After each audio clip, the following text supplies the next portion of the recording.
Picture a world where the most powerful people aren't the loudest in the room, the wealthiest, or even the most physically imposing, but the ones who have mastered their emotions. This isn't just a modern idea. For centuries, from ancient empires to modern boardrooms, emotional control has been the silent currency of influence. Think about it. When chaos erupts, who do people instinctively turn to? Not the ones reacting in panic, but the ones who remain steady, calm, and unshaken. That's no accident. It's a lesson straight from Stoicism, a philosophy that survived thousands of years because it understood something profound. True power begins with mastering yourself.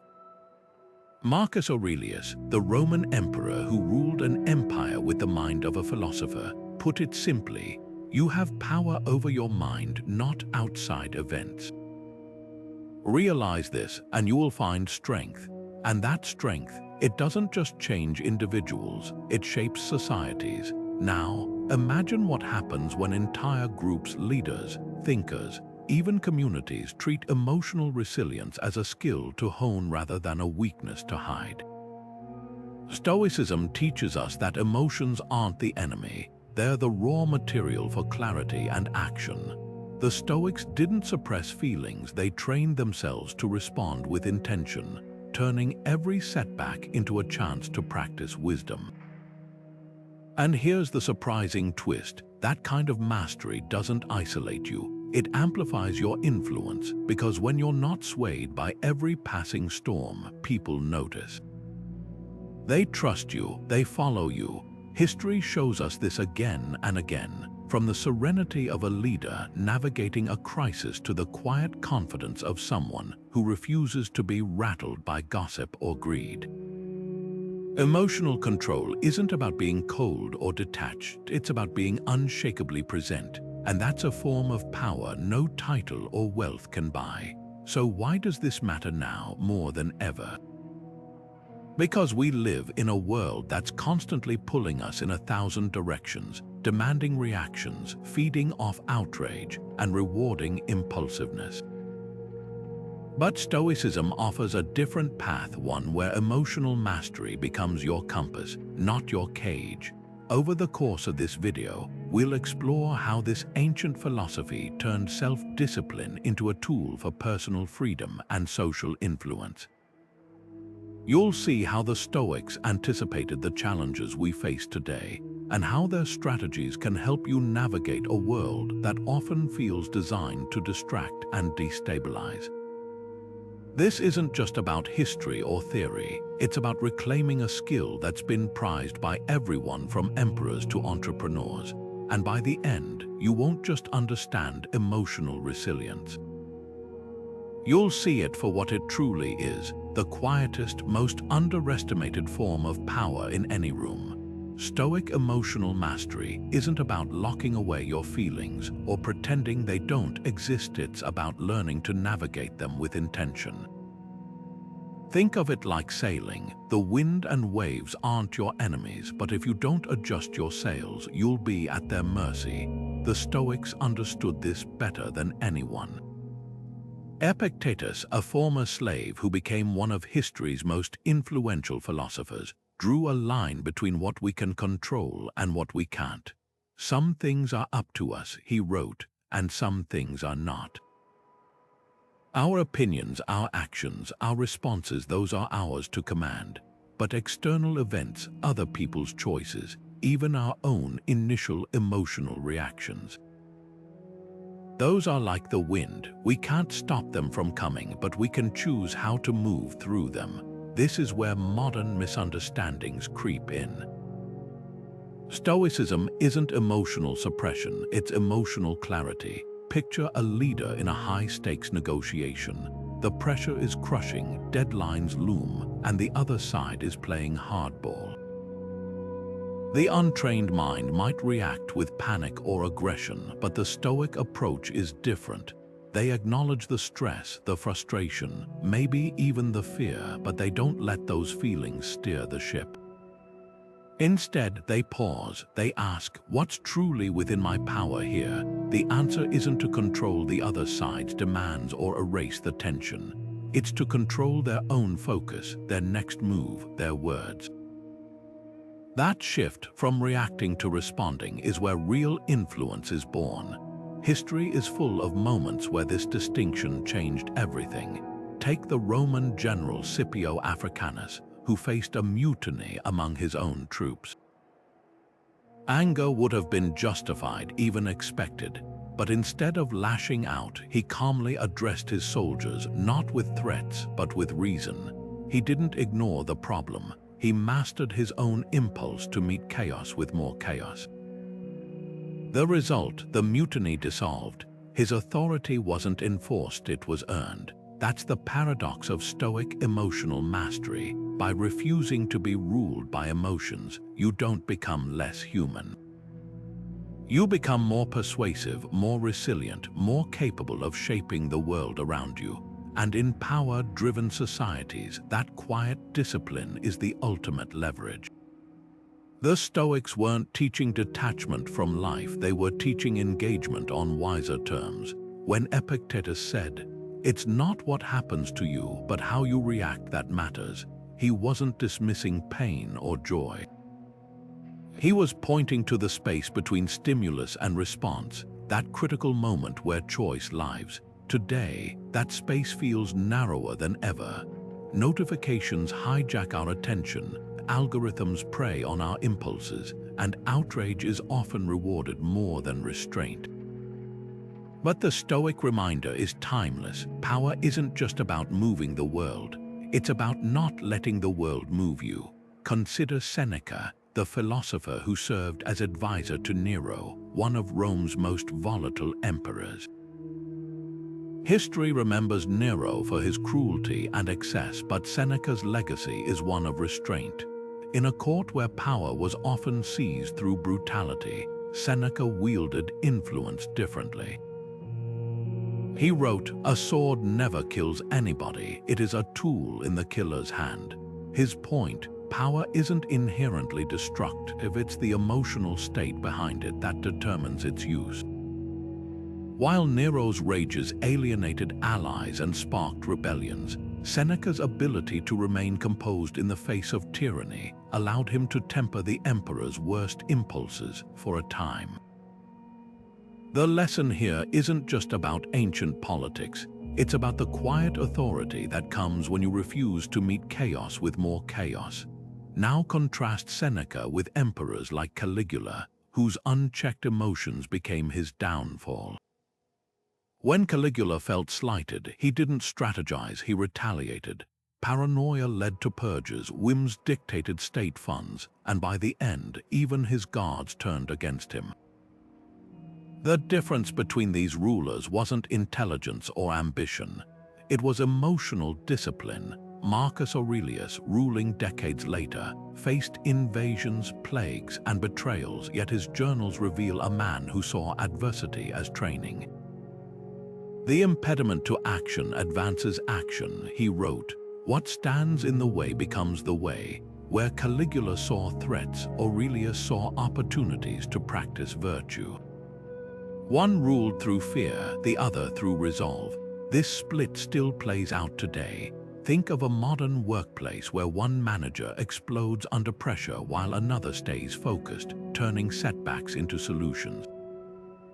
The Stoics would argue that the second leader isn't just calmer, they're more powerful. Seneca put it plainly, he who is brave is free, not free from hardship, but free from being controlled by it. That's why emotional mastery isn't just personal, it's political. Whether leading an empire or a team, the ability to respond rather than react determines who lasts and who burns out. So here's a question worth sitting with. In your own sphere of influence, whether it's parenting, managing, or even navigating social circles, where does emotional control amplify your impact? The Stoics didn't reserve these lessons for emperors. They were reminders for anyone who wanted to live and lead without being at the mercy of their own impulses. Because true influence doesn't come from forcing others to bend. It comes from being the steady hand they choose to follow.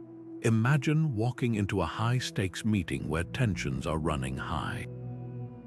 Voices rise, fingers point, and the pressure feels like a weight pressing down on everyone in the room.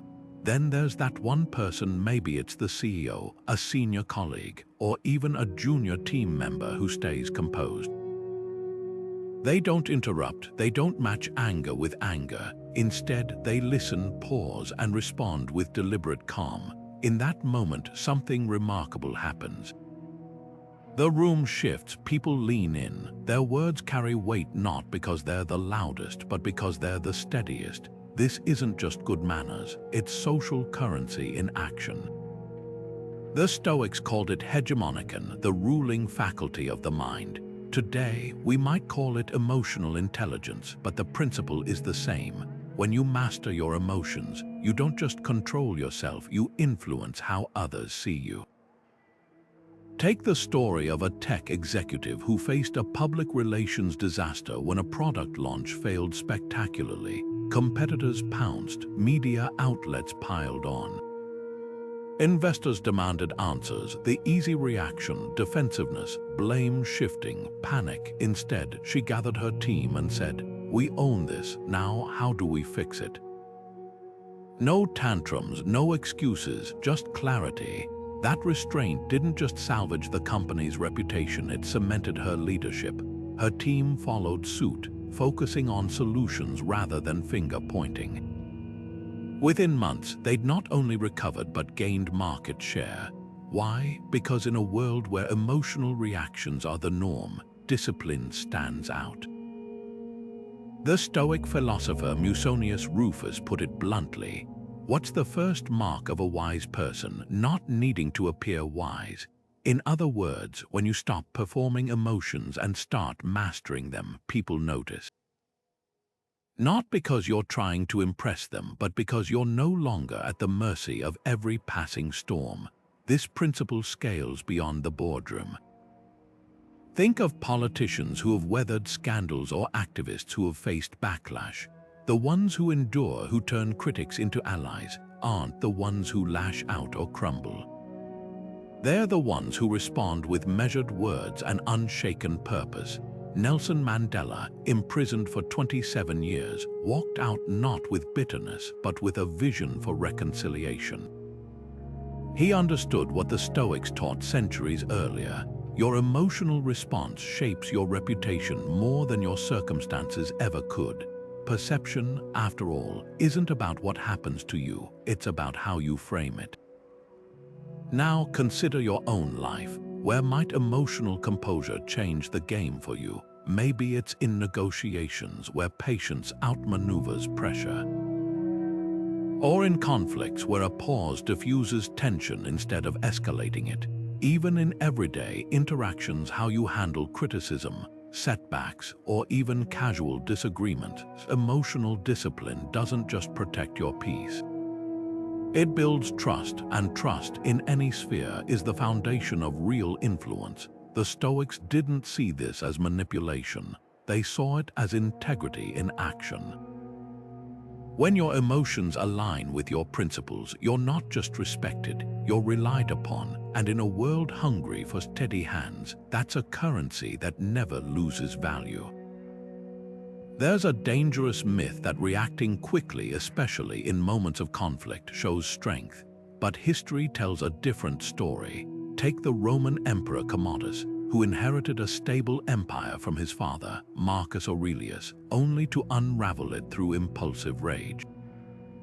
When senators questioned his decisions, he didn't engage with their arguments. He exiled or executed them. When gladiators outperformed him in the arena, he ordered their deaths.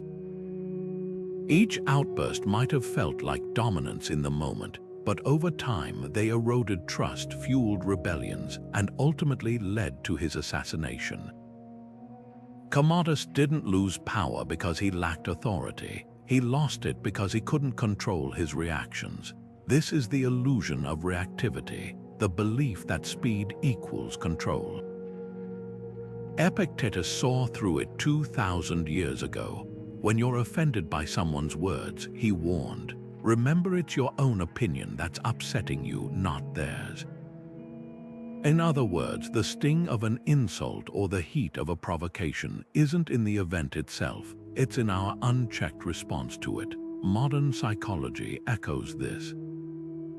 Studies on negotiation show that the first person to react emotionally in a high-stakes discussion is often the one who concedes ground. Why? Because reactivity narrows focus. It trades long-term strategy for short-term relief, like a chess player slamming down a piece without seeing 3 moves ahead.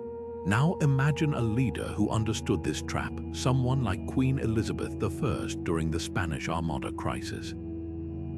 When King Philip II of Spain sent his massive fleet to invade England, Elizabeth's advisors pushed for immediate, aggressive retaliation, but she paused. She let the initial wave of fear and anger pass, then focused on strategy, rallying her navy, leveraging England's coastal defenses, and even using propaganda to galvanize public resolve. Her restraint turned a potential disaster into a defining victory. The lesson: power isn't seized in the moment of reaction, it's preserved in the space between stimulus and response. So where does this leave us? Think about your own life. Maybe it's that colleague who knows how to push your buttons, or the family member whose comments make your pulse race. Reactivity isn't just about anger either. It could be the urge to defend yourself when criticized, to panic when plans fall apart, or to people please when pressured. These aren't weaknesses, they're human, but they become vulnerabilities when we let them dictate our behavior. The Stoic remedy isn't to eliminate emotions, it's to interrogate them. Next time you feel that familiar surge, ask, is this reaction serving me, or is it serving someone else's agenda? Because in power dynamics, whether in a royal court, a corporate office, or a living room debate, the person who controls their emotions controls the room. And that's not suppression, it's strategy. Stoic detachment isn't about indifference, it's about creating space between you and the whirlwind of emotions that cloud judgment. Picture a high-stakes negotiation where tensions are high, deadlines loom, and the other side is playing hardball. The instinctive reaction might be to dig in, to match aggression with aggression, or to concede out of sheer exhaustion. But the Stoic approach flips the script. It asks, what if you could see the situation not as a personal battle, but as a puzzle to solve? Marcus Aurelius put it this way: objective judgment now at this very moment. Unselfish action now at this very moment. Willing acceptance now at this very moment of all external events. That's all you need. That's the essence of detachment, not removing yourself from the situation, but removing the distorting lens of emotion to see it clearly. Now contrast this with emotionally driven decisions. Think of a CEO who, after a brutal quarter, fires a key team member in frustration, only to realize later that the real issue was a market shift, not performance. Or a politician who, stung by criticism, lashes out in a press conference, turning a minor controversy into a full-blown scandal. These aren't just mistakes, they're case studies in how unchecked emotions hijack rationality. The Stoics called this propathia, the initial, involuntary surges of emotion that, if left unexamined, steer us off course. The key isn't to eliminate those surges, they're human, but to prevent them from becoming the driver. Consider a scenario where detachment alters the outcome. 2 companies are locked in a merger negotiation. One side, feeling slighted by an early offer, comes in with aggressive demands, raising voices and threatening to walk away. The other side's lead negotiator, trained in Stoic principles, doesn't mirror the anger. Instead, she pauses. She acknowledges the frustration in the room without absorbing it. Then she shifts the focus. I understand this is tense. Let's both take an hour to regroup, then return with our best terms for making this work. That simple act of detachment, refusing to be dragged into the emotional vortex, changes everything. The break allows tempers to cool. The eventual deal isn't just salvaged, it's stronger because it wasn't forged in heat but in clarity. This isn't theoretical.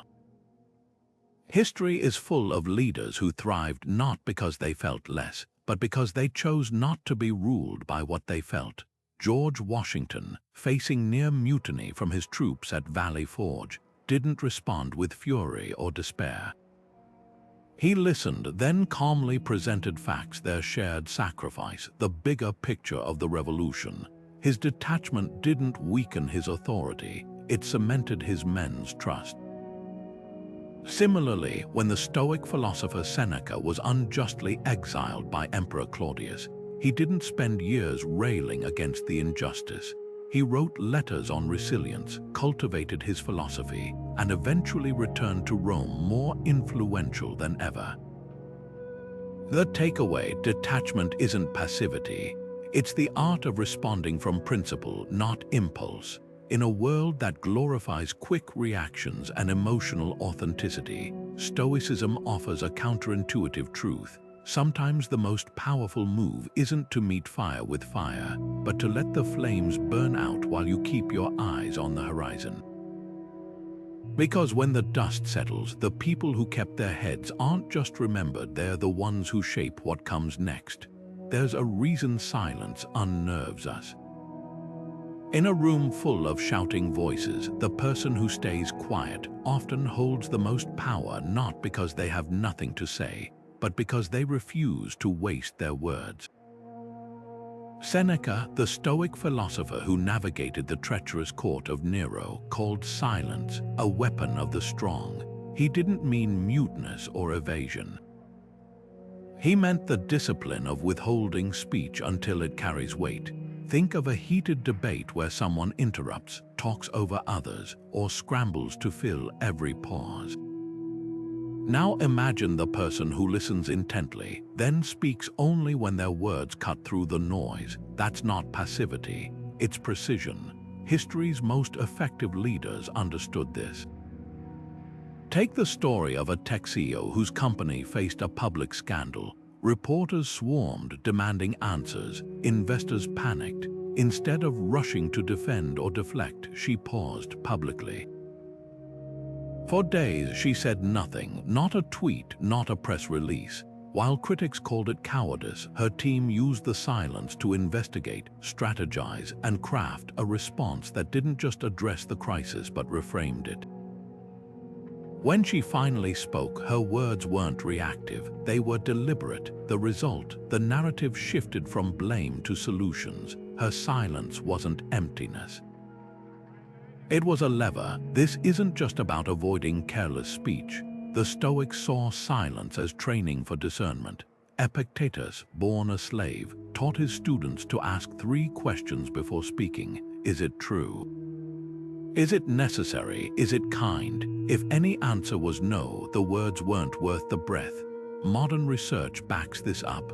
Studies on negotiation show that parties who pause longer before responding secure better outcomes. Why? Because silence disrupts the rhythm of conflict. It forces others to sit with their own words, often revealing more than they intended. A well-timed pause can be more disarming than the sharpest rebuttal. So how do you wield this kind of restraint? Start small. Next time you're in a conversation where emotions run high, resist the urge to jump in. Notice the pressure to fill the quiet and let it pass. Watch how others reveal themselves when they're not met with immediate reactions. Then, when you do speak, make it deliberate. The Stoics weren't advocating for perpetual silence.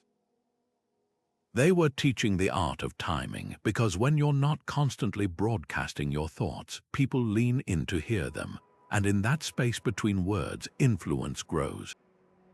Imagine standing in the Roman Senate, surrounded by rivals who'd love nothing more than to see you crack. Insults fly, threats linger in the air. Every word you say could be twisted against you.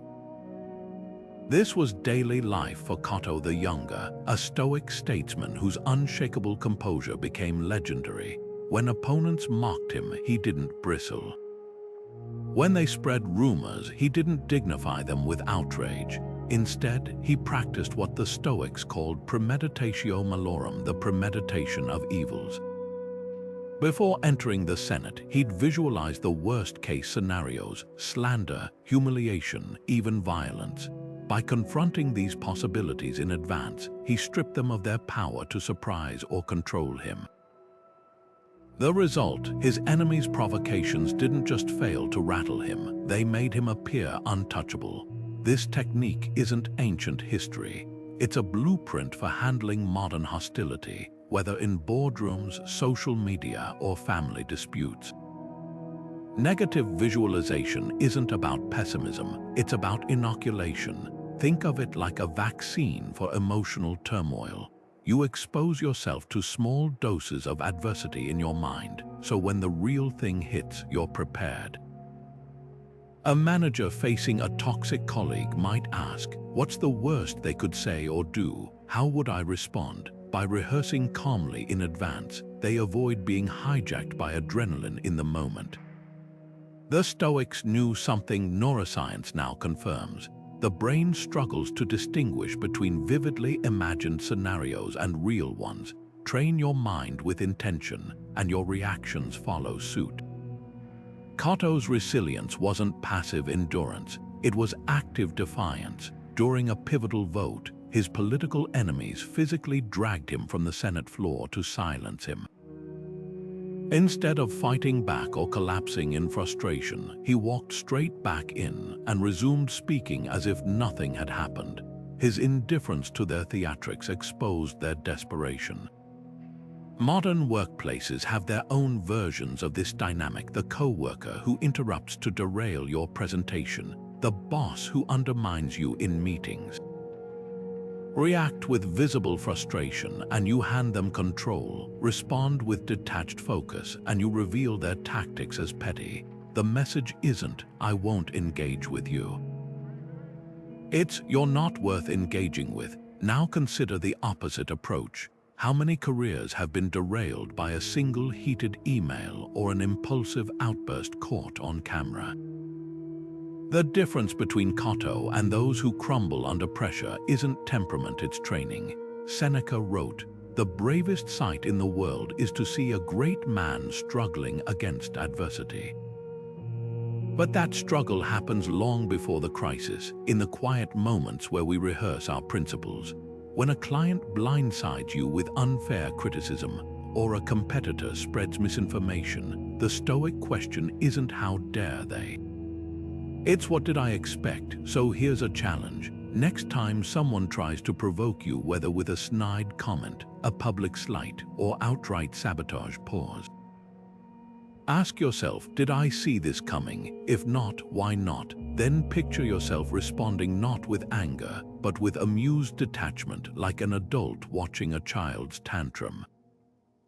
Because when you refuse to play the game, the provocateur isn't just powerless, they're irrelevant, and that's how you turn hostility into an opportunity, not to fight, but to demonstrate just how little control they truly have. Think about the last time you walked into a negotiation, whether it was for a salary, a business deal, or even just deciding where to eat with friends.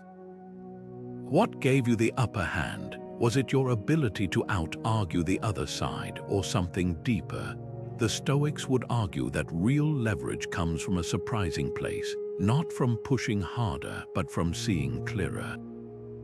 Epictetus put it bluntly, first learn the meaning of what you say and then speak. In other words, negotiation isn't about dominating the conversation, it's about understanding the terrain, including the person across the table.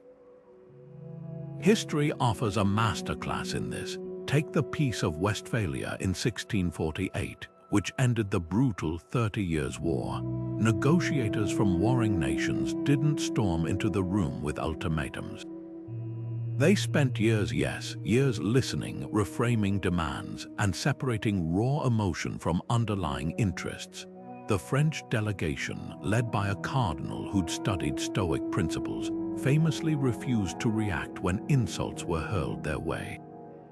Instead, they redirected every outburst with questions. What's the real fear behind this position? What would it take for you to feel secure? That patience turned entrenched enemies into partners. By the end, they didn't just sign a treaty, they redesigned the map of Europe. Now contrast that with how most of us negotiate. When tensions rise, we dig in.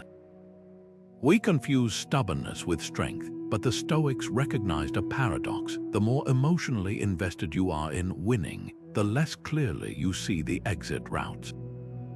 Epictetus advised his students to step into the other person's sandals before reacting, not to agree with them, but to identify the pressures shaping their stance.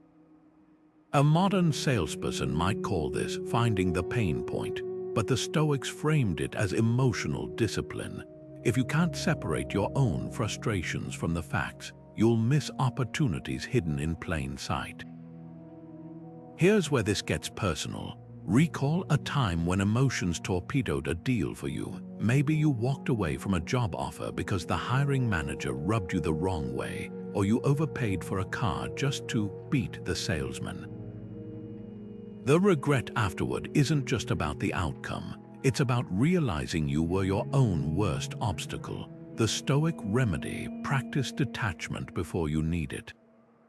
Before your next high-stakes conversation, try this. Jot down the other side's likely fears and goals. Then note your own emotional triggers, the words, tones, or gestures that might set you off. That simple act of pre-negotiation with yourself creates the space to choose rather than react. Because here's the truth no one tells you: negotiation isn't about who cares less. It's about who sees more. The Stoics didn't win by suppressing emotions, they won by redirecting them into sharper perception. So next time you're at the table, remember, the most powerful question isn't, how can I convince them? It's, what am I not seeing yet? And that's where real leverage begins. A leader's emotional state doesn't just shape their own decisions, it ripples through every person they influence. Picture two managers facing the same crisis. The first slams doors, snaps at colleagues, and spirals into blame. The second remains steady, acknowledging the stress while focusing the team on solutions. Which group rallies together, which one fractures? The difference isn't just personality, it's presence. Stoic leaders understand that their aura isn't a sidebar to leadership, it's the foundation. Marcus Aurelius, ruling Rome through war and plague, wrote, "Waste no more time arguing what a good leader should be one." That wasn't just advice, it was strategy. Because when a leader embodies calm, they don't just manage a team, they magnetize it. History offers stark contrasts. Take the Roman Emperor Hadrian, who toured his empire's frontiers not with bluster, but with quiet authority. He shared meals with soldiers, slept in barracks, and listened more than he spoke. His troops didn't follow him out of fear. They fought for him because his composure made them feel secure. Now compare that to Commodus, whose rages and capricious whims turned even his closest advisors into conspirators. The lesson: volatility might command obedience in the moment, but stability earns loyalty for life. Modern workplaces reveal the same dynamic. Research shows employees under emotionally unpredictable leaders experience higher stress, lower productivity, and increased turnover.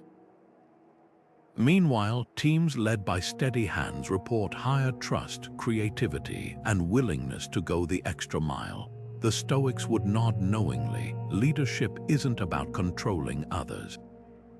It's about mastering the one thing you truly can control: yourself. This isn't about being emotionless. It's about emotional clarity. Consider a CEO navigating a PR disaster. If they publicly panic, investors flee, employees update their resumes, and competitors pounce. But if they acknowledge the challenge while projecting resolve, this is tough, but here's our plan. they transform anxiety into action. Marcus Aurelius called this the art of living. He didn't suppress his fears during wars or plagues. He channeled them into disciplined focus. His journals reveal a man who constantly reminded himself, "You have power over your mind, not outside events." That power didn't just steady him, it became a lifeline for an entire empire. So here's a question worth sitting with. How does your emotional weather affect the people around you? Think of the last time you walked into a room frustrated or anxious. Did others tense up, mirror your tone? Now recall a moment you faced a setback with calm determination. Did colleagues lean in, rally behind you? The Stoics knew what modern science confirms: emotions are contagious. A leader's poise doesn't just inspire, it creates psychological safety, the bedrock of high-performing teams. This is the paradox of Stoic leadership. The less you try to control others, the more influence you wield, not through dominance, but through the quiet assurance that comes when actions align with principles. Whether you're leading a family, a team, or an organization, your emotional mastery isn't just a personal tool. It's the currency that buys trust, and in power-driven societies, that's the only currency that never depreciates. Fear has always been the favorite weapon of those who crave control, not because it's the most noble tool, but because it's the most reliable. The Stoics saw this clearly. Seneca, who watched emperors use terror to rule, wrote, "We suffer more often in imagination than in reality." He wasn't dismissing danger. He was exposing how easily fear can be inflated beyond reason, turning us into willing prisoners of our own mind. Picture a corporate boardroom where rumors of layoffs circulate. No official announcement has been made, but the whispers alone are enough to paralyze productivity.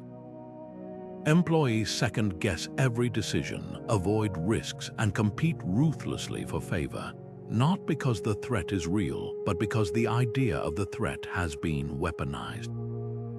That's the insidious power of fear. It doesn't need facts to flourish. History's tyrants understood this.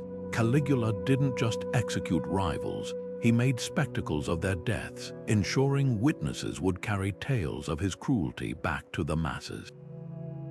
But here's what the Stoics grasped that others missed. Fear only works if you meet it halfway. Seneca, exiled by Emperor Claudius, refused to let the threat of further punishment dictate his life. Instead, he wrote, "A man who suffers before it is necessary suffers more than is necessary." In other words, the moment you start reacting to shadows, you've already handed over control. Modern power structures operate the same way. Consider a tech startup where leadership cultivates a culture of constant urgency. If we don't hit targets, the company folds. The message isn't just about performance, it's about dependency. When fear of failure becomes the primary motivator, people stop questioning unsustainable demands. They tolerate burnout, sacrifice boundaries, and cling to the very systems exploiting them. The Stoic antidote: discernment. Ask, is this fear based on a real, immediate threat, or is it being used to manipulate my behavior? The difference between the two is where your power begins. So how do you disarm fear when it's wielded against you? Start by naming it. When a manager implies your job hinges on working weekends, or a media narrative insists disaster is inevitable unless you comply, pause.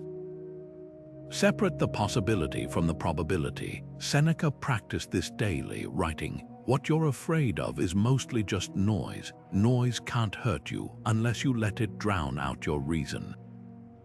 Now turn the lens inward. Where in your life are you allowing fear to dictate choices?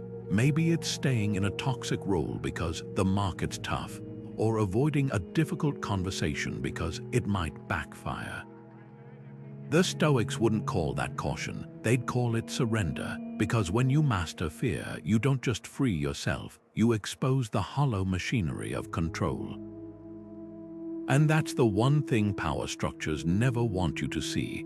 Anger is the acid that corrodes power, a truth the Stoics understood better than most. Seneca's entire treatise on anger reads like a fire extinguisher for the soul. No plague has cost the human race more, he wrote, not because anger is strong, but because it masquerades as strength while quietly hollowing out your control. Picture a general who loses a battle not because his strategy failed, but because his rage blinded him to a retreat that could have saved his army. Or a CEO who torpedoes a merger over a perceived slight, only to watch a competitor seize the opportunity. These aren't just bad decisions, they're surrenders. Seneca put it bluntly, anger is an empty show of daring without real power. History offers a masterclass in this contrast. Take the Roman Emperor Titus, who inherited the throne after his father Vespasian's death.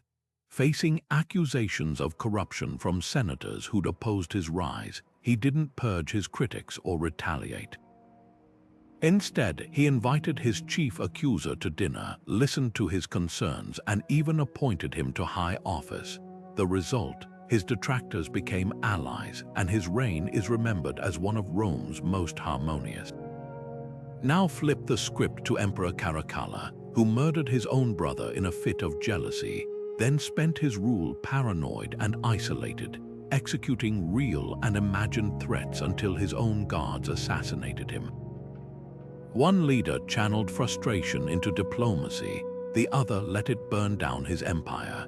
The difference wasn't intelligence or ambition, it was the ability to see anger for what it truly is, a temporary madness that trades long-term influence for short-term satisfaction.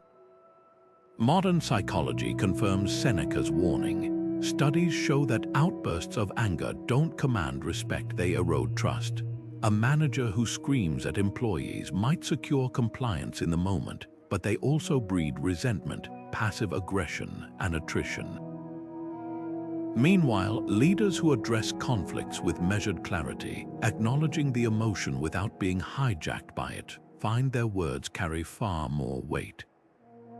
Think of a negotiator who, instead of mirroring a counterpart's hostility, pauses and says, "I sense frustration here, let's unpack why." That shift from reacting to redirecting doesn't just diffuse tension, it positions them as the adult in the room. So here's a question worth sitting with. When did anger last cost you leverage? Maybe it was snapping at a colleague and watching their enthusiasm for your project evaporate. Or firing off that email in haste and spending weeks repairing the damage. The Stoics wouldn't judge you for feeling anger, they'd urge you to interrogate it.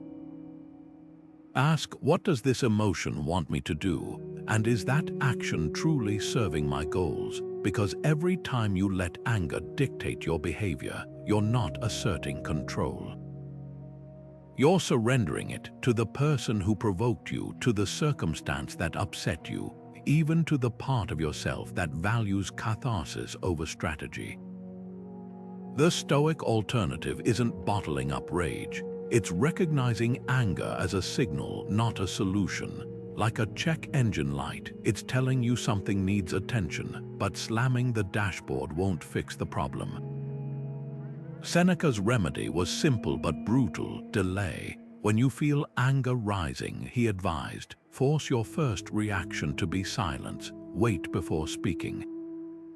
Wait longer before acting. That space between spark and fire is where your real power lies, because in the end, the people who shape the world aren't the ones who feel the most intensely. They're the ones who decide most wisely what to do with those feelings. The human hunger for more money, more status, more comfort, is the invisible leash that power brokers love to tug. Epictetus saw this trap centuries ago. Wealth consists not in having great possessions, he warned, but in having few wants. At first glance, that sounds like resignation. But look closer, it's a liberation strategy, because every unchecked desire is a potential pressure point others can exploit. Take King Croesus of Lydia, who ruled one of the wealthiest empires of his time. His appetite for conquest led him to misinterpret an oracle's prophecy, launching a disastrous war against Persia that cost him his kingdom. Herodotus recounts how Cyrus the Great, after capturing Croesus, mocked his prisoner's greed. "You had everything, why risk it all for more?"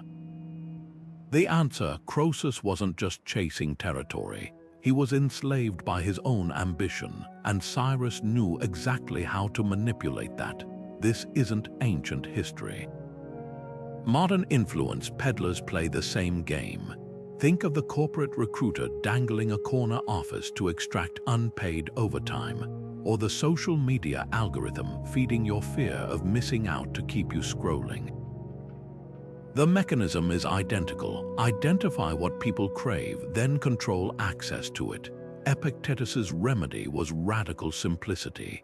If you wish to be invincible, never enter a contest where the prize isn't entirely up to you. In other words, when your sense of worth isn't tied to external validation, promotions, likes, rivals, envy, you become immune to psychological extortion. Now consider a counterexample.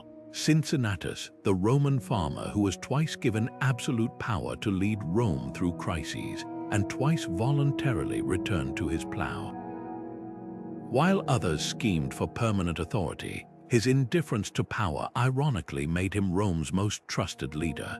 The Senate knew he couldn't be bribed or blackmailed, not because he was morally perfect, but because he genuinely valued his small farm over imperial palaces. That's the paradox of desire. The less you need, the more leverage you retain. So where does this leave us? Conduct an audit of your own vulnerabilities. What dangling carrots prompt you to compromise? Is it the promise of prestige that keeps you in a toxic workplace? The need for approval that fuels oversharing with manipulative colleagues? Epictetus's question cuts to the core. Why do you want what you want? Because every unexamined longing is a potential blind spot. The discipline of desire isn't about self-denial, it's about reclaiming sovereignty. When you define success on your own terms, no one can hold your ambitions hostage. And in a world that profits from your cravings, that's the ultimate power move. Imagine two paths to happiness, one like a wildfire, blazing bright but burning out fast, the other like the steady warmth of the sun. Hedonism chases the wildfire, stacking pleasure upon pleasure, each high demanding a bigger one to follow. Stoicism chooses the sun, not because it rejects joy, but because it seeks a kind that doesn't depend on external sparks. Marcus Aurelius put it plainly: very little is needed to make a happy life. It is all within yourself, in your way of thinking. That inner tranquility wasn't just a personal comfort, it was a fortress no circumstance could breach. History offers a stark contrast in Emperor Nero and his tutor Seneca. Nero, the archetype of hedonistic excess, craved ever grander spectacles, banquets that lasted days, golden palaces, even burning Rome itself for entertainment. But each indulgence left him emptier, more paranoid, until his own gods turned on him. Seneca, meanwhile, found richness in simplicity. Exiled, impoverished, even facing execution, he wrote letters on how joy flourishes when untethered from fortune's whims.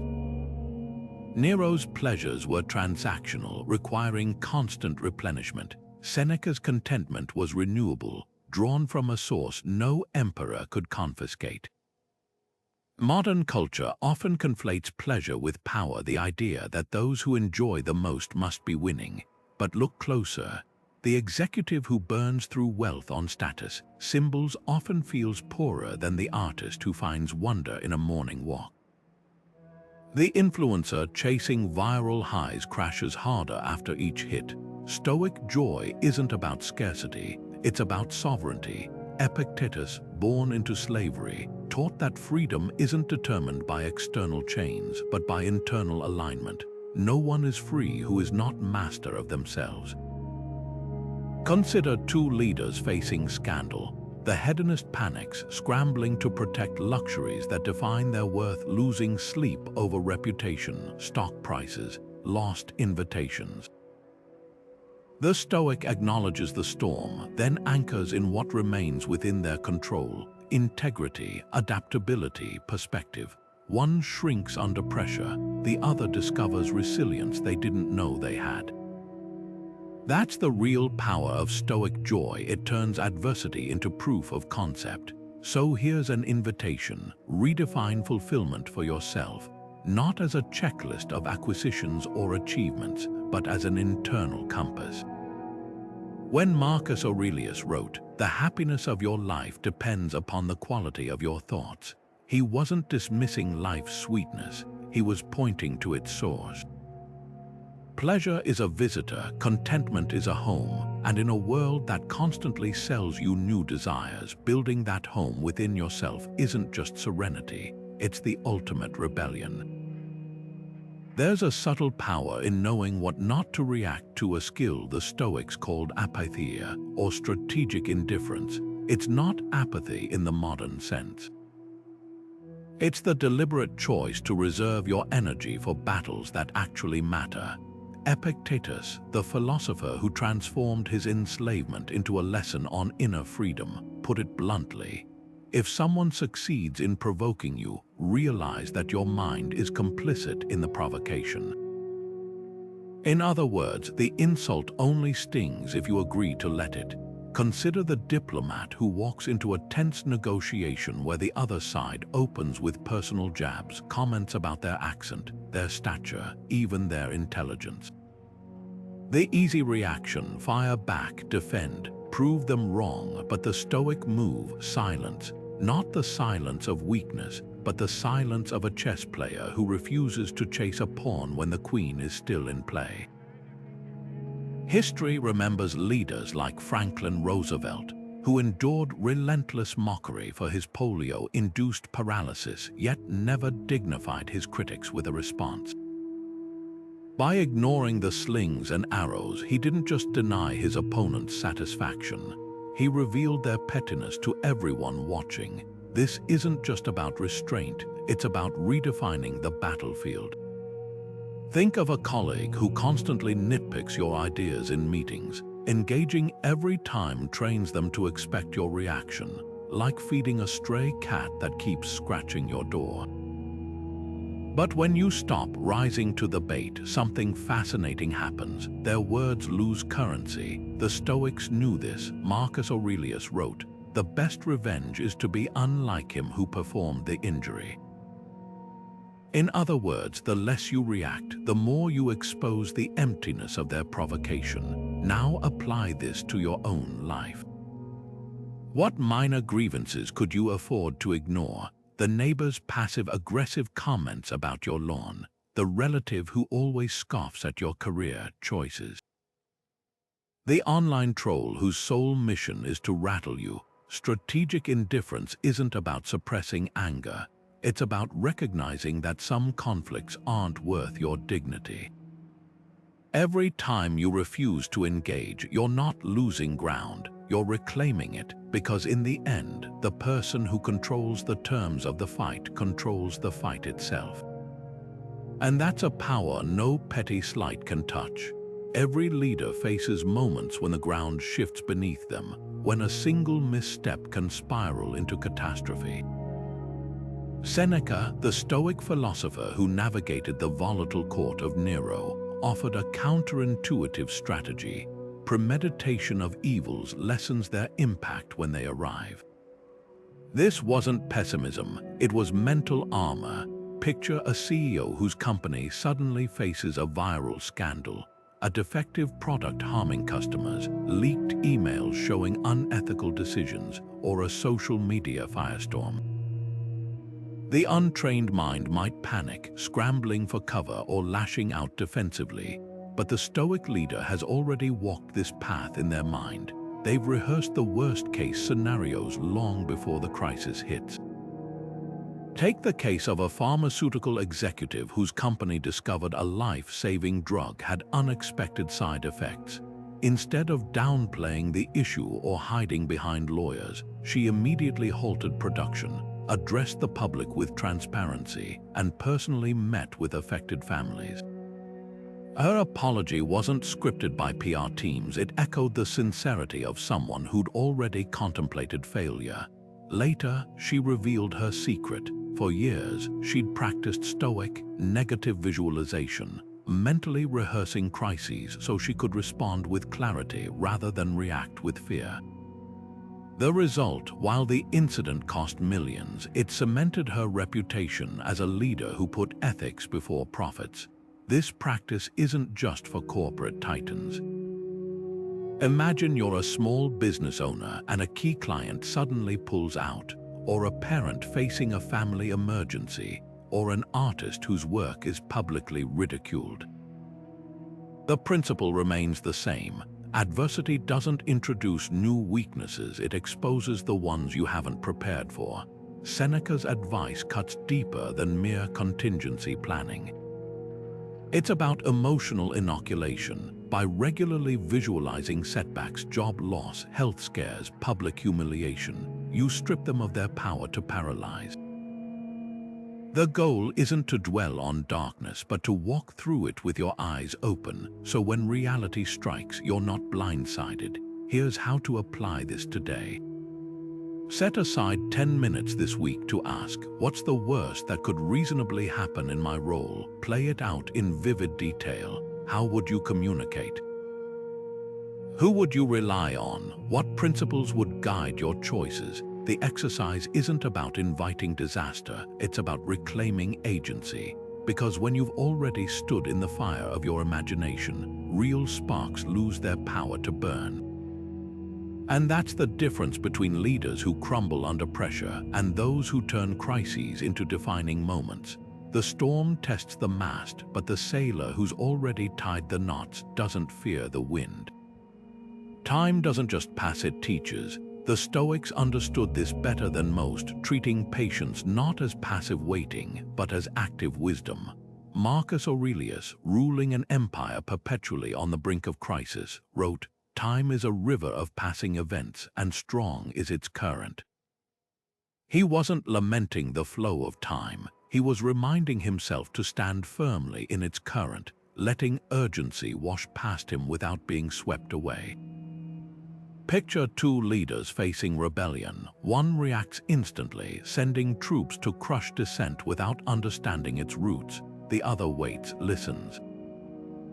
Lets the situation unfold until the true grievances and solutions become clear. History rewards the second approach far more often than the first. Consider the American Civil Rights Movement.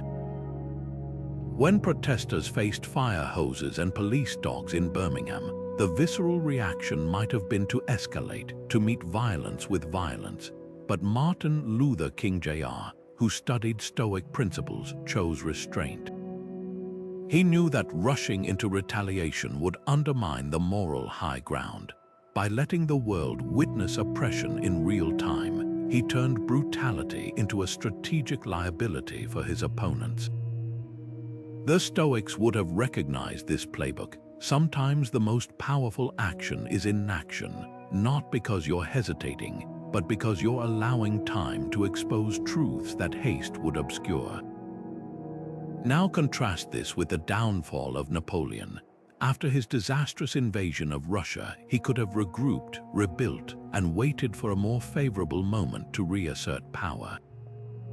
Instead, his impatience drove him to rush into the Battle of Waterloo, where a single day of poor decisions unraveled an empire.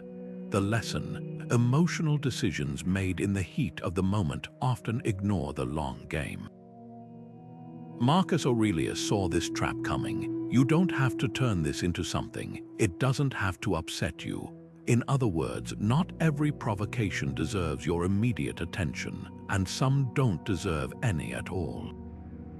This isn't just about grand historical moments. Think of the last time you sent an angry email or made a snap decision under pressure. How often did you later wish you'd slept on it?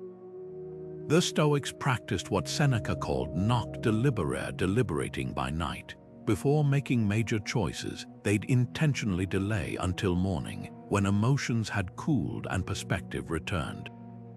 Modern science confirms this wisdom. Studies show that even brief delays reduce decision bias by up to 40%.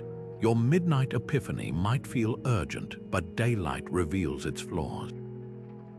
So here's a challenge. Next time you're tempted to react immediately, whether to a provocation, an opportunity, or a crisis, pause. Ask yourself, what would this look like in a week?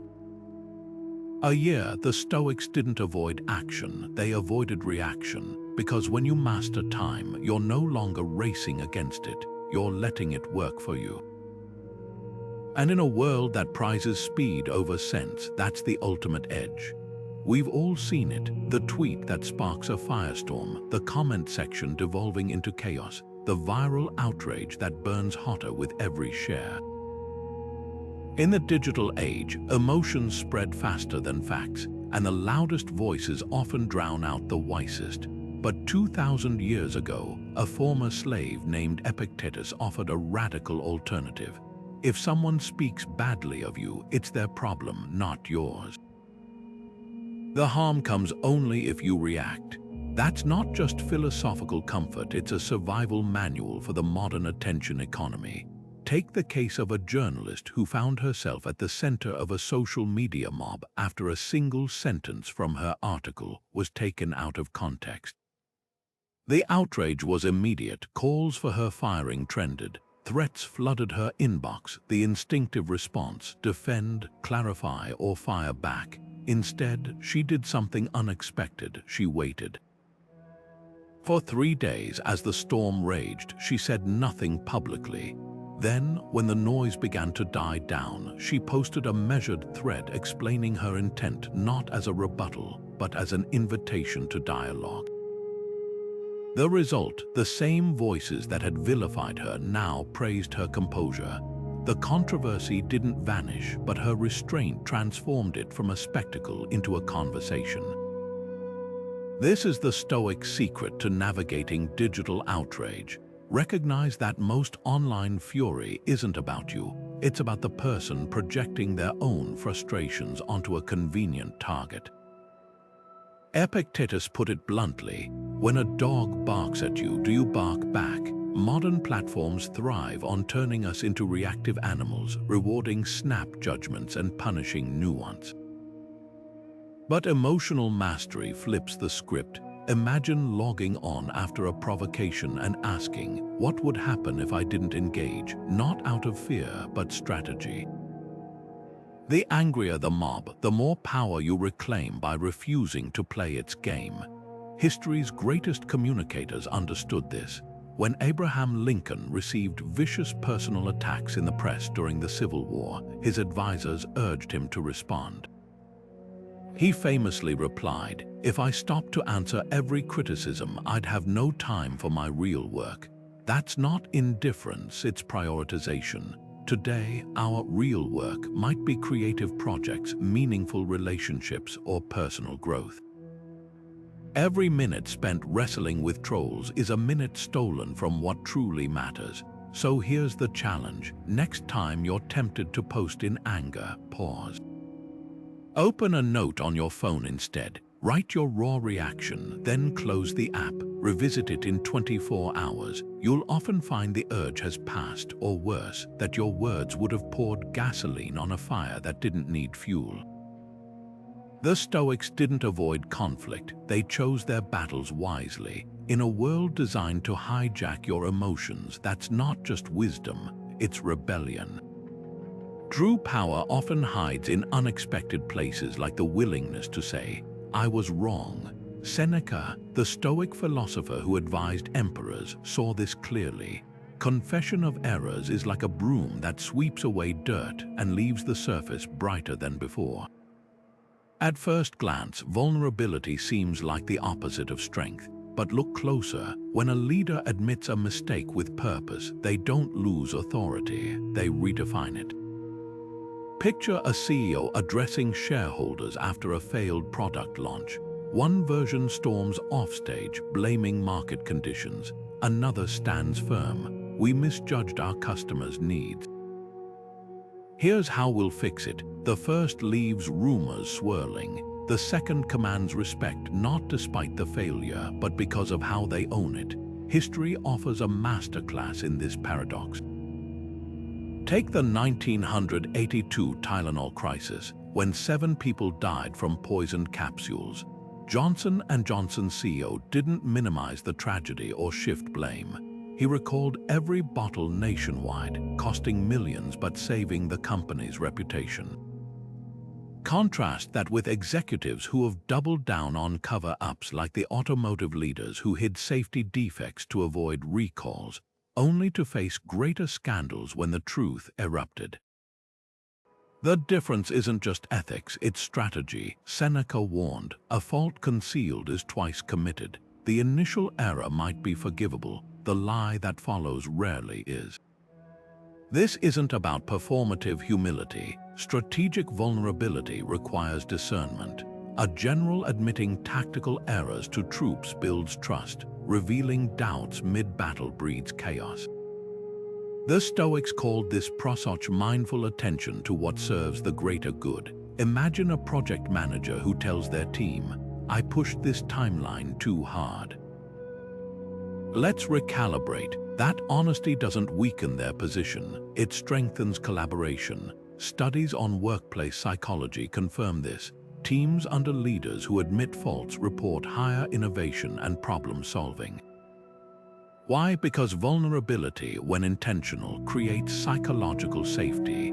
It signals that growth matters more than ego. Now turn the lens inward. When has authenticity served your goals? Maybe it was admitting an oversight to a client which deepened their trust, or acknowledging a misunderstanding in a relationship that cleared the air. The Stoic twist: vulnerability isn't about confessing every flaw. It's about selectively revealing the right ones at the right time to forge stronger connections. Because in a world obsessed with curated perfection, the willingness to say, "I don't know" or "I'll do better" isn't weakness. It's the quietest form of confidence. And that's a currency no title can counterfeit. Emotional labor is the invisible tax on your energy, the forced smiles, the suppressed frustration, the constant calibration of tone to keep others comfortable.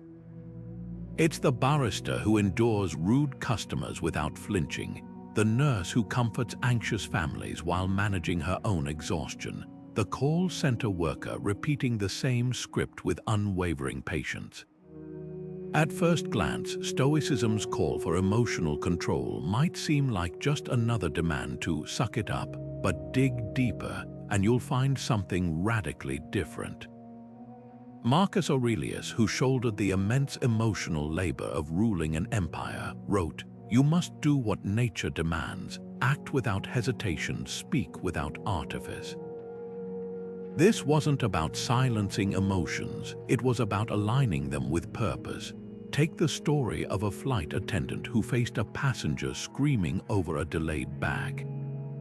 Instead of mirroring the anger or shrinking under the attack, she stood firm but calm. "I understand how frustrating this is," she said, maintaining eye contact. "Let me see exactly what I can do to help." Her composure didn't just diffuse the situation, it transformed the passenger's rage into cooperation. That's Stoic self-command in action, not the absence of feeling, but the channeling of it. The Stoics recognized what modern psychology confirms. Emotional labor is exhausting when it's performative, but energizing when it's purposeful. Now contrast this with jobs where emotional labor feels like a trap: the retail worker forced to grin through demeaning comments, or the caregiver whose empathy is exploited by endless demands. The Stoic antidote isn't to endure blindly, but to reframe. Epictetus, who knew the grind of servitude firsthand, advised, "It's not what happens to you, but how you relate to it that matters." For the nurse drowning in patient needs, that might mean seeing each interaction not as a drain, but as a chance to practice compassion without attachment.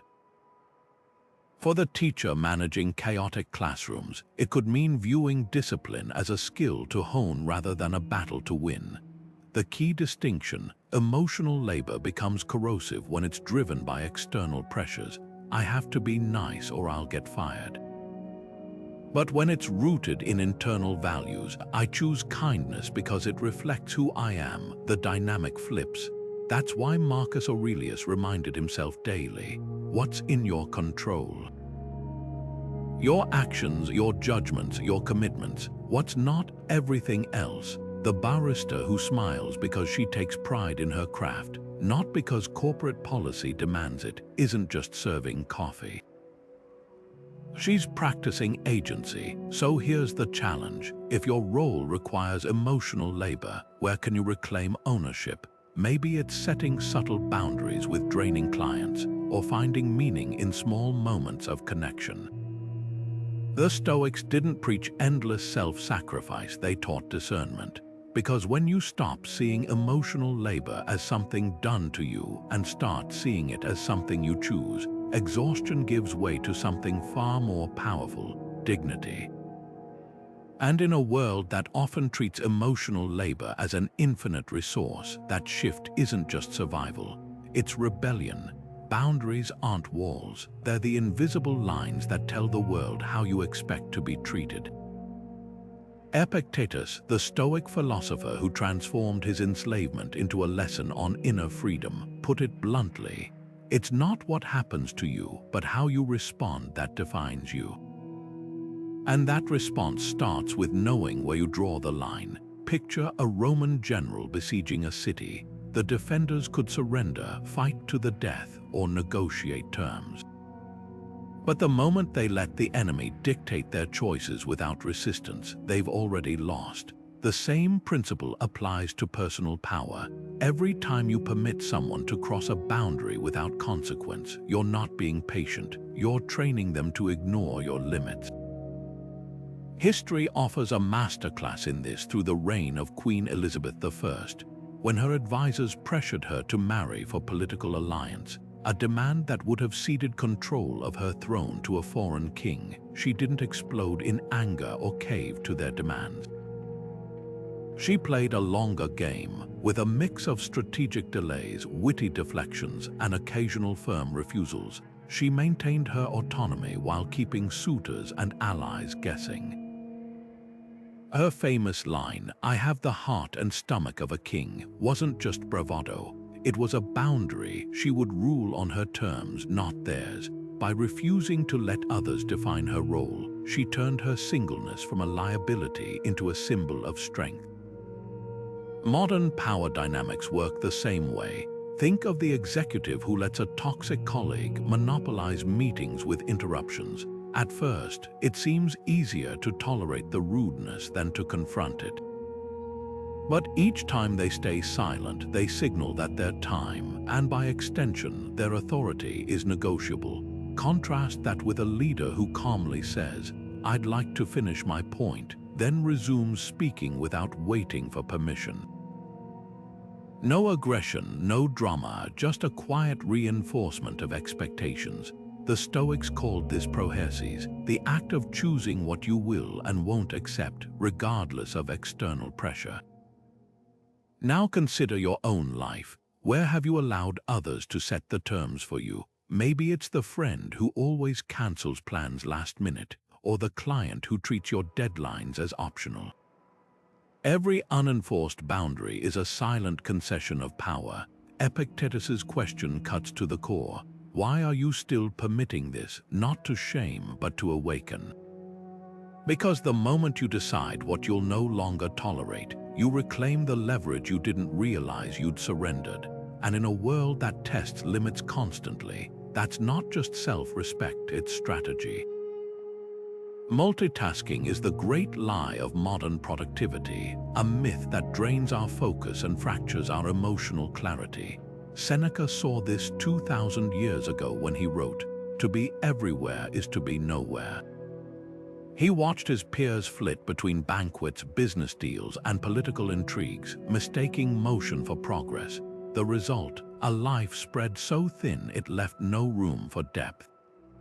Today, we've just swapped scrolls for scrolls, tabs for tabs, convinced that juggling tasks makes us capable when it's really making us careless. Imagine two leaders facing a crisis. One checks emails during meetings, drafts responses while on calls, and prides himself on doing it all at once. The other sits, listens, gives each problem his full attention. The first might feel productive, but the second, he's the one who spots the overlooked detail, the hidden opportunity, the quiet solution buried in the noise. History's most effective minds understood this. Leonardo da Vinci didn't paint the Mona Lisa while designing flying machines. Marie Curie didn't split atoms between social engagements. Their breakthroughs came not from divided attention, but from deep, singular focus. The Stoics called this prosoch, a state of vigilant presence. Marcus Aurelius practiced it daily, ruling an empire by training himself to fully engage with one task, one conversation, one decision at a time.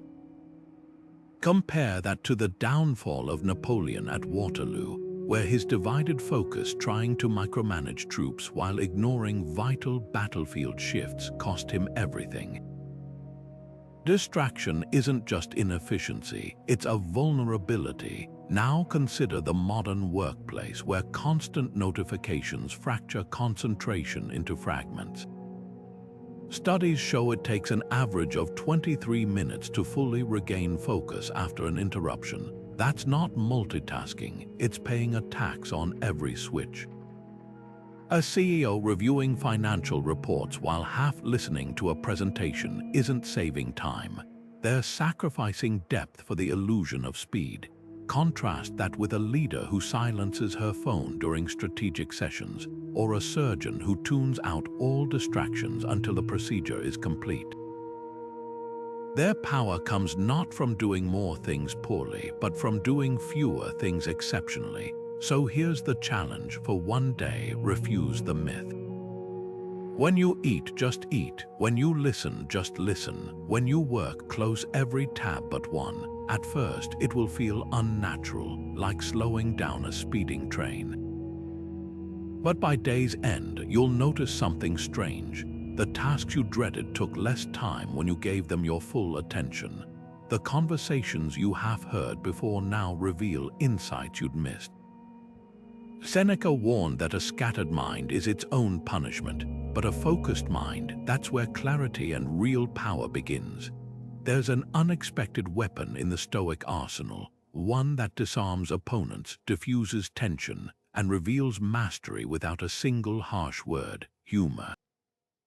Not the biting sarcasm of mockery, but the light touch of someone who refuses to take life or themselves too seriously.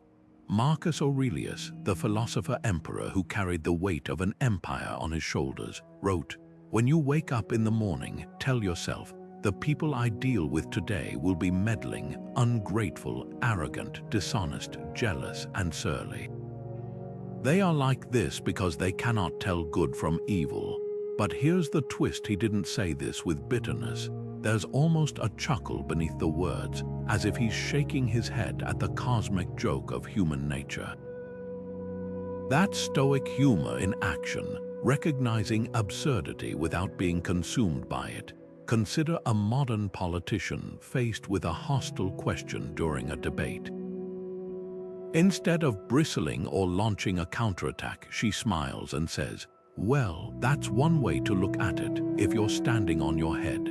The room laughs, the tension evaporates, and suddenly, the attacker's words lose their sting. This isn't evasion, it's emotional jujitsu. By refusing to engage on her opponent's terms, she exposes the pettiness of the provocation without sinking to its level. The Stoics would have approved. Epictetus taught that the quickest way to disarm malice isn't to meet it head-on, but to sidestep it with wit. When someone tries to insult you, remember that their opinion has no power unless you grant it. The magic of this approach lies in its duality. Humor acts as both shield and spotlight. It protects your peace while revealing the insecurity behind others' aggression. Think of a coworker who constantly nitpicks your ideas. Respond with earnest defense, and you're locked in a futile battle, but playfully quip, "Wow, you've really got a gift for finding the cloud in every silver lining," and something shifts. The dynamic resets. The criticism either dissolves into laughter or stands exposed as petty. Marcus Aurelius called this laughing while being praised, the ability to hold even compliments lightly, never letting external validation dictate your worth. So where can you apply this today? Start small. Next time you're stuck in traffic, instead of gripping the wheel in frustration, imagine the universe playing a prank. Of course, there's a parade of turtles crossing the road today. When a project falls apart at the last minute, channel Seneca's observation that fate leads the willing, drags the reluctant. The goal isn't to trivialize real challenges, but to reclaim your perspective. Because when you can laugh at life's irritations, you're no longer their victim. You're the one holding the reins, and in power-driven societies, that's the ultimate flex, thriving not in spite of chaos, but because you've learned to dance with it. Emotional dependency is the silent tax on your power, the invisible thread tying your confidence to someone else's approval. Epictetus, the Stoic philosopher who transformed enslavement into a masterclass on inner freedom, put it bluntly: if you want to improve, be content to be thought foolish and stupid.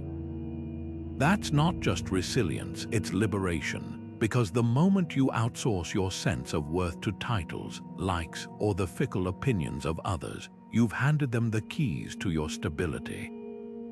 Picture two leaders facing criticism. The first obsesses over every review, adjusting their decisions to please detractors. The second listens, considers, then acts from principle, not to win favor, but because it aligns with their purpose. Over time, the first becomes a weather vane spinning with every shift in public sentiment.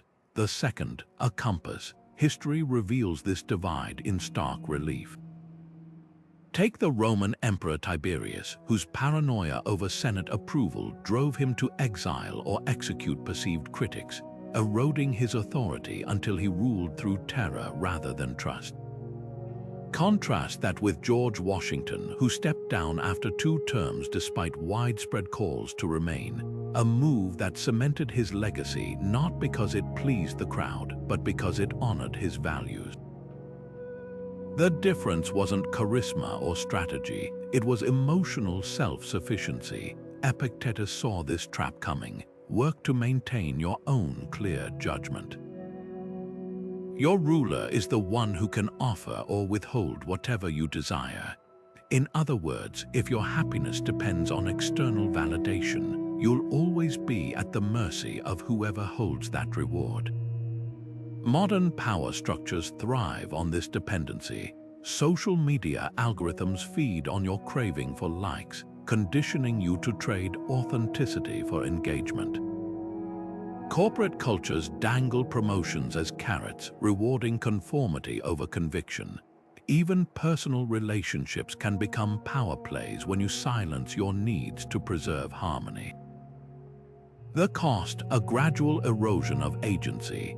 Studies on leadership show that executives who rely heavily on external validation make riskier decisions, overcompensating for perceived slights or chasing short-term wins to appease stakeholders.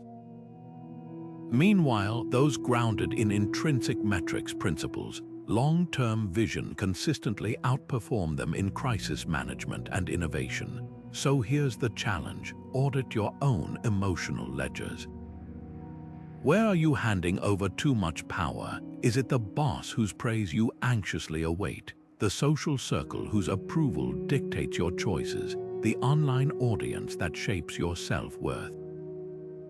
Epictetus offered a litmus test. Ask yourself what you want to be praised for, then make sure you're actually earning it. Not for the applause, but for the integrity of the effort. Because true power doesn't come from being admired. It comes from knowing, deep down, that you'd still stand by your choices even if no one clapped. And in a world that profits from your hunger for validation, That's the ultimate act of rebellion. Legacy isn't built in the spotlight, it's cultivated in the quiet moments when no one's watching. Seneca captured this perfectly when he wrote, "A tree that's meant to bear fruit shouldn't blossom too soon." He wasn't just talking about patience, he was revealing a Stoic secret. The most enduring forms of power grow from roots of emotional discipline. Picture two leaders. One chases applause, flashing wins, dominating conversations, leaving a trail of short-lived triumphs. The other works differently. They plant ideas, nurture relationships, and make decisions that won't pay off for decades. Both might rise to prominence, but only one leaves shade for generations. Take the story of Antoninus Pius. The Roman emperor history often overlooks because his reign lacked the drama of conquest or scandal. While others waged wars to etch their names in stone, Antoninus focused on reforming legal systems, stabilizing economies, and cultivating peace. His contemporaries called him boring.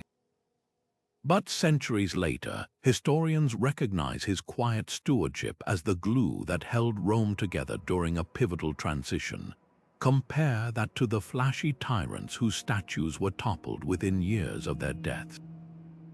The lesson, emotional mastery, isn't just about controlling reactions. It's about aligning actions with horizons beyond your own lifespan. Seneca put it plainly, what's the use of building monuments we'll never see? To prove we thought beyond ourselves, this plays out in modern leadership too. Consider a tech founder who designs algorithms to maximize quarterly profits versus one who builds ethical guardrails into their platform's code. The first might dominate headlines today, but the second shapes the digital landscape for decades.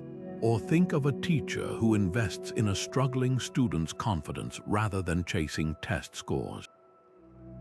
The Stoics would argue that real influence isn't measured in immediate returns, but in the invisible seeds we plant, the principles we refuse to compromise, even when expediency beckons.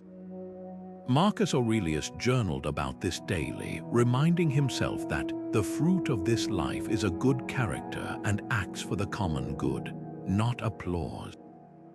Not trophies, ripples. So here's a question to carry with you. What kind of shade are you planting, not just in grand gestures, but in the small, daily choices? The patience you show when frustrated, the integrity you uphold when no one's checking, the wisdom you share without claiming credit.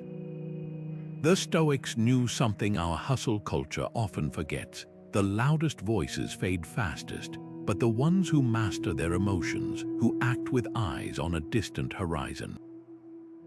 Their legacy isn't just remembered, it lives on in the lives they quietly shaped, and that's power no empire can confiscate. Rejection stings, there's no sugarcoating it. Whether it's a failed job application, a rejected proposal, or a door slammed in your face, the immediate reaction is rarely gratitude. But here's what the Stoics understood that most of us miss: every no is a hidden compass. Marcus Aurelius, who faced countless betrayals and setbacks as emperor, wrote, "The obstacle becomes the way. At first glance, that sounds like empty optimism. But dig deeper and you'll find a ruthless practicality to his words. He wasn't saying rejection doesn't hurt. He was saying it contains data if you're willing to decode it." Take the story of a startup founder who pitched her idea to 30 investors before hearing a single yes. The first 29 rejections weren't failures, they were free market research. Each no revealed a flaw in her pitch, a gap in her product, or a question she hadn't anticipated. By the time she reached the 30th investor, her proposal wasn't just polished, it was bulletproof. That's Stoic reframing in action. Rejection isn't a verdict on your worth, it's feedback on your approach. Epictetus, who endured slavery before becoming a philosopher, put it bluntly, "It's not what happens to you, but how you take it." The founder who obsesses over the why behind each no gains an edge the yes crowd never sees. Now contrast this with how most of us handle rejection. We ruminate, we personalize, we replay the moment like a bad movie, searching for phantom mistakes.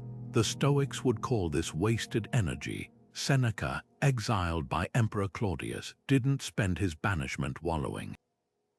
He wrote letters on resilience, cultivated his philosophy, and returned to Rome more influential than ever.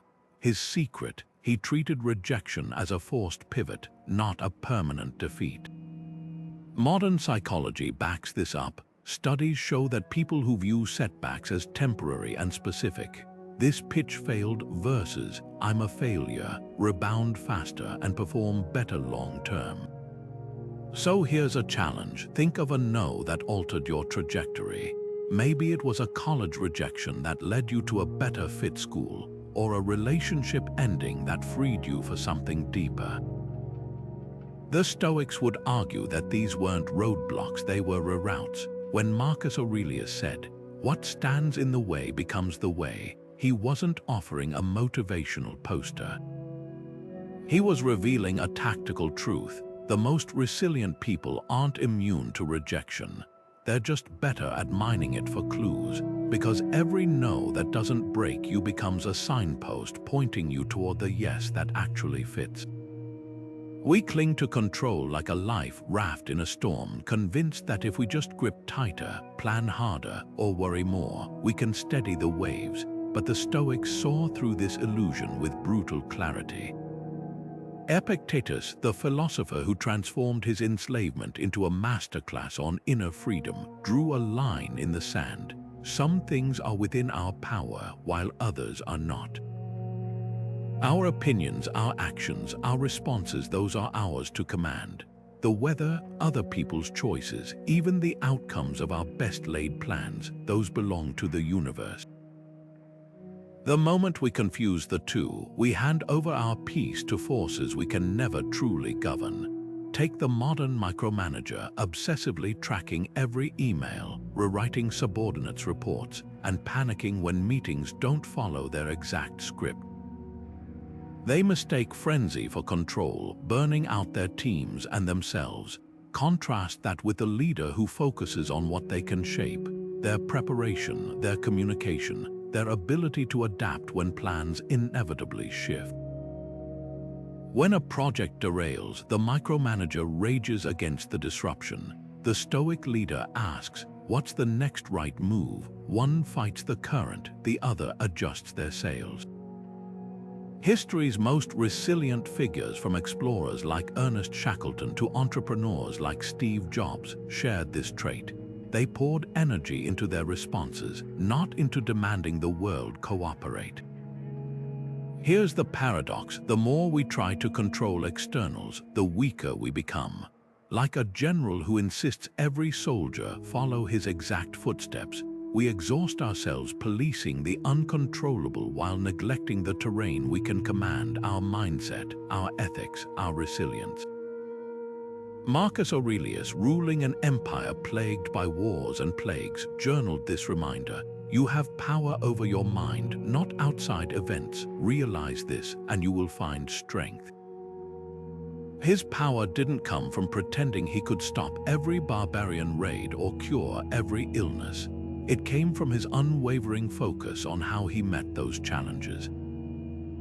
So here's a challenge: grab a pen and list 3 things you've stressed over this week that were never truly yours to control. The traffic that made you late, the colleague who took credit for your idea, the weather that cancelled your plans. Now imagine redirecting that wasted energy toward what you can influence: your punctuality next time, how you document your contributions, the backup activities you keep in your pocket. The Stoics weren't preaching passivity, they were teaching precision, because when you stop wrestling with the immovable, you free up strength to move what matters. This isn't just philosophy, it's physiology. Studies show that chronic stress over uncontrollables weakens immune function, clouds judgment, and even shrinks the brain's problem-solving regions. Meanwhile, practices like Stoic journaling, focusing on actionable responses, reduce anxiety and boost agency. The lesson: your obsession with control isn't just futile, it's literally toxic. The alternative: channel Epictetus again. Don't demand that events happen as you wish, but wish them to happen as they do, and you will go on well. Not resignation, liberation. Think of a river. You can exhaust yourself trying to dam it with your hands, or you can learn to navigate its currents. The Stoics chose the latter, not because they lacked ambition, but because they understood the deepest power lies in discerning where to invest their effort.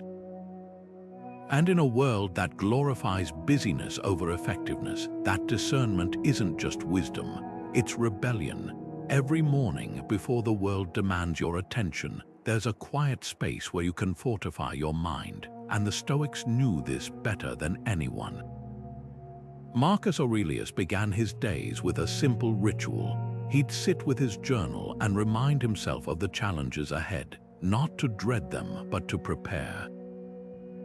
When you wake up in the morning, he wrote, tell yourself, the people I meet today will be meddling, ungrateful, arrogant. They are like this because they cannot tell good from evil. This wasn't pessimism, it was emotional inoculation. By anticipating friction, he wasn't caught off guard when it arrived.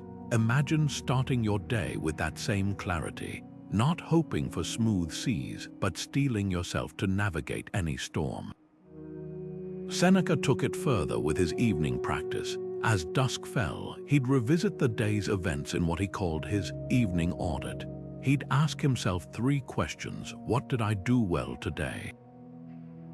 Where did I fall short, and how can I improve tomorrow? This wasn't self-criticism, it was purposeful refinement. Picture ending your day not with mindless scrolling, but with 5 minutes of honest reflection. No guilt, no grand resolutions, just a quiet conversation with yourself about what mattered. The brilliance of this ritual: it transforms hindsight into foresight. Every reviewed mistake becomes a lesson, not a regret. Now, let's make this practical. Tonight, try this. Grab a notebook and divide a page into 2 columns. On the left, write one challenge you faced today, a moment of frustration, a missed opportunity, a reactive outburst. On the right, jot how a wiser version of yourself might have handled it. Maybe you snapped at a coworker. What would calm, grounded you have said instead? This exercise isn't about rewriting history, it's about rewiring your instincts. Epictetus called this the discipline of assent, training yourself to pause between stimulus and response. Over time, those nightly reflections become morning reflexes. But rituals aren't just solitary. The Stoics also practiced premeditatio malorum, visualizing worst-case scenarios to drain them of their emotional power. Before an important meeting, take 2 minutes to ask, what's the worst that could happen? Play it out in vivid detail. The project gets rejected, the client walks away. Then ask, could I survive it? Spoiler, you almost always can. This isn't fear-mongering, it's fear-taming. By confronting the monsters under the bed, you realize they're just shadows. The magic of these rituals lies in their simplicity. You don't need hours of meditation or elaborate routines. Just a few intentional moments: morning grounding, evening reflection, preemptive clarity, can reshape your emotional landscape. Because emotional strength isn't about avoiding turbulence, it's about learning to fly steady, no matter how rough the winds, and that's a skill no one can take from you. Emotional mastery isn't just a personal triumph, it's the quiet force that reshapes societies. The Stoics didn't practice resilience, detachment, or strategic silence merely for inner peace. They wielded these tools to navigate and influence the power structures of their time. Think of Marcus Aurelius steering an empire through war and plague with a mind anchored in principle, or Seneca tempering Nero's tyranny with calm counsel. Their strength wasn't in dominating others, but in refusing to be dominated by chaos. This is the paradox of Stoic power. The less you react, the more you control the narrative. Detachment, for instance, isn't about indifference, it's about clarity. When a leader faces criticism without defensiveness, or a negotiator ignores provocations to focus on shared goals, they're not avoiding emotion. They're channeling it into strategy. History's most enduring figures, from George Washington to Nelson Mandela, shared this trait. They understood that emotional reactivity is a leash others can pull, while detachment is the knife that cuts it. Resilience, too, operates on multiple levels. It's not just bouncing back from setbacks, it's using them as fuel.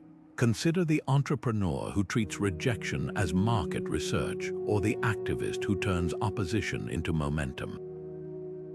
The Stoic mindset transforms obstacles into scaffolding, building higher with every challenge.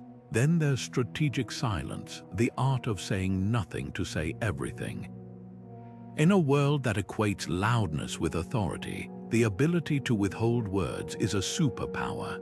Picture a courtroom where a lawyer pauses instead of objecting, letting a witness's shaky testimony unravel on its own. Or a parent who counters a teen's defiance with calm listening, leaving space for reflection instead of rebellion.